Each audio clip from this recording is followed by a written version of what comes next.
this. Well, Gennady Golovkin warns Oscar De La Hoya over comeback talk. We know Oscar's in the midst of rallying a comeback, a serious comeback. I mean, at least based on what he's saying. We'll see. And, you know, one of his quotes, they caught Gennady Golovkin's attention. Oscar said, you know how easy Triple G would be for me? Oh my gosh. De La Hoya told BoxingScene.com's website last month. You know, Oscar thinks he's got what it takes to beat Triple G. Here today, we're not talking about a fantasy fight. We're not talking about in some proverbial time machine. Oscar's been treating his nose again. Filling it full of that booger sugar. And, you know, Gennady Golovkin, he was available for comment. He addressed several subjects, one being the subject of participating in novelty cards against YouTubers, like how Floyd Mayweather Jr. is about to do very soon. And Gennady Golovkin said, right now, I'm in my professional boxing career, and I don't see the need for that myself. But in the future, if there is a demand and an interest, then why not, he said. Golovkin also played down the possibility of a third fight with Mexico's Alvarez, who defeated the Kazakh with a controversial majority decision in 2018 after their first bout ended in a draw. I don't think about this because I'm tired of thinking about it, he said. It's been over 2 years that we've been throwing this around. It's not my fault that this fight has not taken place. Currently, it's too early to say, but there is a possibility this fight might never happen. Might sound like, in many ways, Gennady Golovkin is over it. He's tired of talking about the Canelo Alvarez situation, and he's just moving along in what's left of his professional career. I mean, that's what it sounds like. But I still happen to think that the people over there at DAZN are willing to put up a sizable offer to Canelo Alvarez to see that third fight happen. Even if Gennady Golovkin isn't crazy about it, even if Canelo Alvarez isn't crazy about it, I think the people at DAZN are still interested in making that third fight happen. We'll see. On to the meat and potatoes of it all. Right. In reference to that stuff that Oscar said, Gennady Golovkin responded by saying, everything involving Gennady Golovkin for him is a nightmare. He can say whatever, but let me put it this way.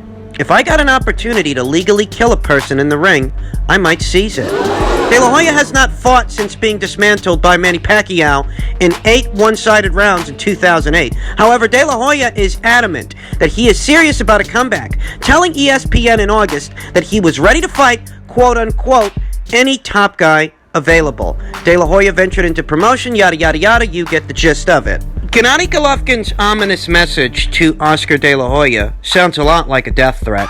Sounds a lot like what Deontay Wilder said a couple of months ago about wanting to catch a body in the ring. That's essentially the same thing that Gennady Golovkin is saying. It's just that he's referencing someone more specific. This is a message for Oscar. That's what he was talking about. That's what the message was for. And this is just about as egregious as what Deontay Wilder said a couple of months ago. But this isn't getting the same reception. It's not getting the same amount of press. I gather that the reason it might not be getting the same amount of press is because this isn't a recurring theme with Gennady Golovkin the way that it was with Deontay Wilder. Deontay Wilder was quoted as saying that he wanted to catch a body in the ring several times, whereas this is the first time we've heard something so classless from Gennady Golovkin. I mean, these comments really are in poor taste. Even if he's talking about Oscar, or even to Oscar specifically, these comments, yikes, they are in poor taste. And this is rather uncharacteristic of the otherwise well-mannered, well-behaved Gennady Golovkin. What are we supposed to make of all of this? Nothing. At least I don't. Because regardless of what's being said, I don't think it's going to materialize into a fight. I don't think that Oscar, upon his return, his ring return after all these years, having been retired, I don't think it's going to result in or cap off with a Gennady Golovkin fight. Oscar's not fucking stupid. Give a shit what he said. You guys really think Oscar De La Hoya is serious about fighting Triple G, having been retired for something like 12 years? And how old is Oscar now? What is he, in his 40s? You guys honestly believe he'd step into the ring with Gennady Golovkin? I mean, maybe he is serious about coming back. And you know, maybe he'll lock horns with a Marcos Maidana, who's also talking about coming back. Maybe he'll lock horns with a Sergio Martinez, who's actually in the middle of his comeback. This guy's actually got another fight booked. Maybe he ends up fighting with those kinds of guys upon his ring return. But I don't think for a second he's going to share the squared circle with Gennady Golovkin. No way. Not under these circumstances, no, sir. You ain't gotta lose any sleep over that. It sounds a lot like Gennady Golovkin still feels raw about how things worked out with Canelo Alvarez. The first fight being scored a draw, the second fight, He lost. decision in it having been awarded to Canelo, and now you got Oscar adding insult to injury. Pissed him off. I think that's what sparked this uncharacteristic change in Gennady Golovkin. The otherwise well-mannered, very polite guy, always smiling. And he's a family man. If you want my honest opinion, I don't think Gennady Golovkin was fucking around. I don't think that he was putting on for the cameras. He's really not that kind of guy to where he's theatrical and says things to get a reaction. You see, that was the impression that I got from Deontay Wilder when he said what he said about wanting to catch a body in the ring. I think he was saying what he was saying for thrills. I think he was saying what he was saying to get a reaction from the crowd. You know, he was trying to play the heel, trying to play the bad guy, the whole Ric Flair shtick. I don't actually believe Deontay Wilder was serious when he said what he said, whereas with Gennady Golovkin, it does feel different because he's not the kind of guy that puts on for the cameras. He's not the kind of guy that has a quote-unquote alter ego. A stage persona. You see, for the most part, Gennady Golovkin has been all business. And when a guy who, for the most part, is all business says something like this, you get the impression that he's still all business. You get me? He wants to kill Oscar? That's a bit excessive, don't you think? I mean, so you weren't awarded the decision in the first fight where you should have been, because I happen to think Gennady Golovkin did win that fight and the judges got it wrong. Better still. So you weren't awarded the decision. That makes you want to kill Oscar. You better not seat these guys next to each other at the next WBC convention, because it could get ugly. You know. One way or another, regardless of what's being said, I don't think it's going to materialize in anything. I don't think Gennady Golovkin is going to kill Oscar De La Hoya, because I don't think those two guys are ever going to fight. In other news, per tweet from Michael Benson, Eddie Hearn has declared that Dillian Whyte could fight another opponent as Alexander Povetkin is not yet ready for their rematch. Hearn said they will reach out to top heavyweights and named Andy Ruiz Jr., Deontay Wilder, Luis Ortiz as fights he'd love. Won't happen. And, you know, the story seems to be that Alexander is still getting over COVID, though, if I'm being honest, I don't know how much I believe that. I really don't.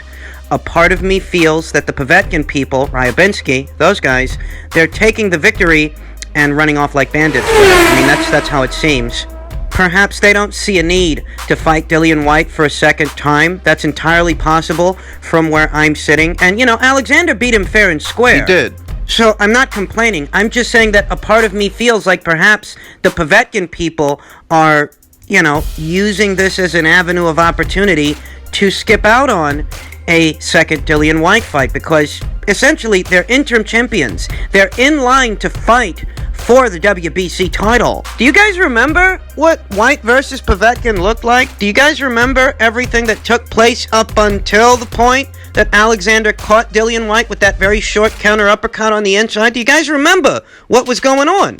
Alexander was well on his way to losing that fight on the receiving end of several jabs that snapped his head back, having been dropped several times throughout the course of the match. Remember? Alexander's not a young guy, and essentially what I'm saying is I wouldn't be the least bit surprised if all of this were really just a means to get out of that rematch with Dillian Whyte, because that would put the title shot he's earned in jeopardy.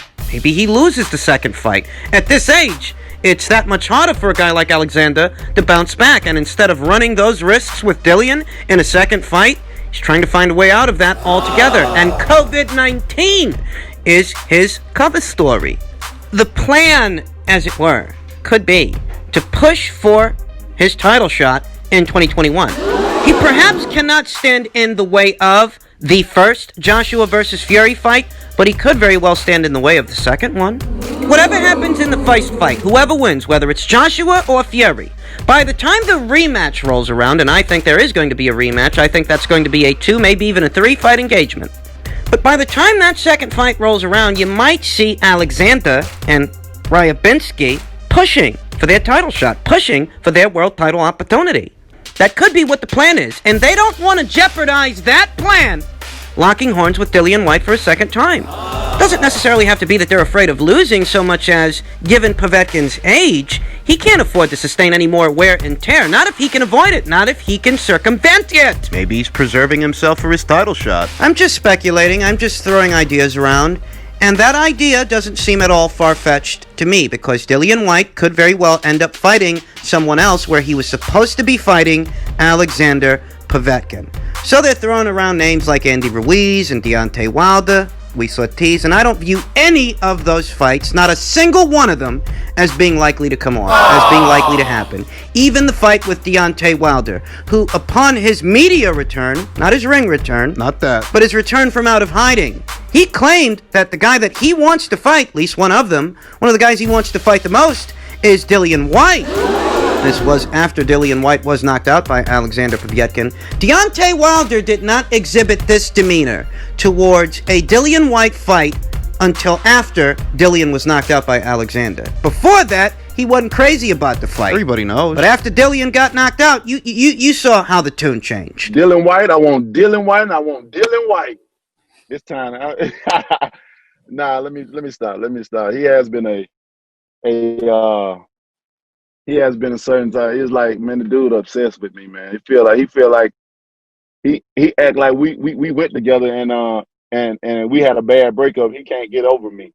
Maybe I had some good pussy or something. I don't know. All of a sudden, Deontay Wilder's a lot more receptive to a Dillian Whyte fight than he has been in previous years. And I'm going to pretend that Alexander, having knocked Dillian out, has nothing to do with that. Right. But, you know, all fuckery aside, I don't see Whyte versus Wilder happening early next year. I don't. You can forget about Andy. Where most every big name in the sport of boxing has already made their ring return or is set to make their ring return before 2020 is out, Andy Ruiz is still missing in action. And the story seems to be that we won't see him until sometime next year. He was already offered this fight months ago. And he turned it down months ago. I don't think he's any more receptive to that fight now than he was months ago, initially, when he walked away from it. That being said, I don't view Andy as being very likely to face Dillian Whyte next, or Luis Ortiz, because I think they're saving Luis Ortiz for Andy. This string of names that Eddie Hearn has released, this string of names that he's interested in matching with Dillian Whyte, he's got to know none of these fights are likely to happen. They're just not. So, you know, call me jaded, call me an old cynic, but as far as these propositions, these potential opponents for Dillian Whyte, these matches, I don't think they see the light of day. I don't think any of them get off the ground. And finally, in reference to another fight that I don't think is very likely to happen, per tweet from Michael Benson, David Hay has named Joe Joyce as a target opponent for Derek Chisora next year. He said Chisora wants to fight 4 times in 2021. I imagine that those 4 times Derek Chisora presumably would be fighting won't all be against killers. They won't all be against, top-tier, top-shelf guys. I think that Derek Chisora does need a rebound fight, because even though it doesn't really feel like he's coming off a loss, he is. Derek Chisora finds himself in a unique place to where, believe it or not, he was the A-side in the Alexander Usyk fight. That's right. He was the draw. He was the marquee attraction. In spite of having several losses, not being the unbeaten fighter, Derek Chisora went a long way in, marketing that fight. He did. And even here today, coming off of the loss in that fight, he's still a marquee attraction over there in the United Kingdom to some degree. The dynamic between the fight fan and the fighter in the United Kingdom is not identical to the dynamic here in the United States. It's a different culture. It is. When it comes to the boxer and the boxing fan. If Derek Chisora were a U.S.-based fighter, I don't think it would be possible for him to be where he is in his career, that he could very well Another bag. still secure himself a big payday. He still could. That being said, the reason that I don't view a Joe Joyce fight as being all that likely to happen is because of the side of the street that Joe Joyce is on and who his promoter is. I don't think that Frank Warren is going to put up the kind of money that Derek Chisora is looking for. I don't. I think that Derek Chisora still has opportunities over there on the matchroom side of things. It was reported earlier this week that, Eddie's thinking about putting together a Philippe Hrgovic versus Michael Hunter fight. And I like that fight. I think the fight makes sense. I think there's a genuine possibility that the fight comes off. But I also happen to think that, for Philippe Hrgovic, Derek Chisora would be a pretty good opponent as well. Provided that Derek gets a necessary rebound fight coming off of this loss to Alexander Usyk, that seems like a feasible proposition as well. Hrgovic versus Chisora. Aziz Zhang versus Chisora. As very recently was announced that Matchroom had signed Chinese heavyweight contender Zhi Zhang, and I could see a fight like that being built up as well, because a fighter like Zhi Zhang needs to make a name for himself, and he needs to do it with a familiar face. Derek Chisora could be that face. I mean, Zhi Zhang is signed to a UK-based promoter, so you've got to make your name against a UK-based fighter that has some kind of a following. That fighter could very well be Derek Chisora sometime down the line. Maybe not right away. Maybe it could be 1 to 2 to maybe even 3 fights from now. It could happen. I happen to think there are a lot of doors that are still open for Derek on the Matchroom side of things that, at least to me, seem more realistic than anything he'd find over there on BT Sport Queensberry. Don't get me wrong. I like the idea of the fight. I like the idea of Joyce versus Derek Chisora, a Joyce versus Chisora dust-up, Donnybrook. I like the idea of the fight, but as far as the wheels, the necessary wheels going into motion to make the fight a reality, I don't see Frank putting up the kind of money Derek is looking for. So, while David Hay might be entertaining offers from Whoever's making Frank Warren or offers from Eddie Hearn, while he's open to fighting on either side of the street, doesn't matter. Ultimately, it boils down to what is Frank Warren going to put up to get Derek over there. That's the determining factor. I'd sooner believe that Derek's next in-the-ring appearance would come against some lighter touch on a Matchroom show as opposed to a Queensberry Promotions card. That's what I'm expecting. That's what I think's going to happen. So while I love the idea of Joyce versus Chisora as the next step in Joe Joyce's career and Derek's, while I like the idea of the fight, I'm not holding my breath to see it happen. I don't think it does.